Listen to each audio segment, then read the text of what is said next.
بسم الله الرحمن الرحیم. زه محمد اسلم د شهید عبدالحد کرزي لیسې و لابراتوار ته ښه راغلاست وایم. نن موږ غواړو چې یو ساده موټور جوړ کړو. نو د موټور په استعمال کې یوه بیټرۍ، دوه دانې یو مثبت او منفي لینونه چې ګراوي په سر کې ولري هغه پکارېږي، او یو کوایل دی او همدا ډول حلقه‌یي مقناطیسونه دي.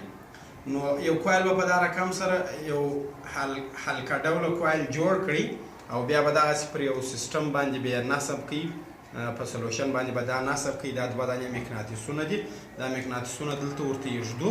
اوس کله چې برق د بیټرۍ سره وصل کړو نو دغه کوایل به په حرکت راسي. د دغه دواړو البته کوایل به یو برقي مقناطیسي ساحه ده او دا طبیعي مقناطیسي ساحه ده. د دې ترمنځ د دفع قوه رامنځته کېږي، په نتیجه کې به دغه بل کوایل چې لوړ دی برقي کوایل هغه په حرکت راځي، د دې څخه یو ساده موټور جوړیږي.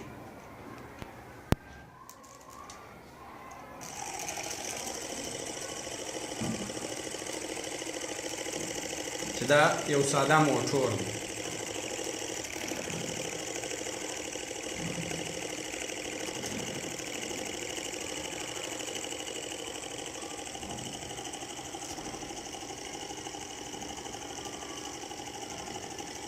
دا تجربه البته په نم ټولګۍ پورې، د نم ټولګۍ په فزیکي برخه او همدا ډول د لسم ټولګۍ په دوهمه برخه فزیکي برخه پورې مربوطه ده، چې موږ په ډېر ساده وسایطو البته په محیطي موادو سره کولی شو چې دغسې یو برقي موټور رامنځته.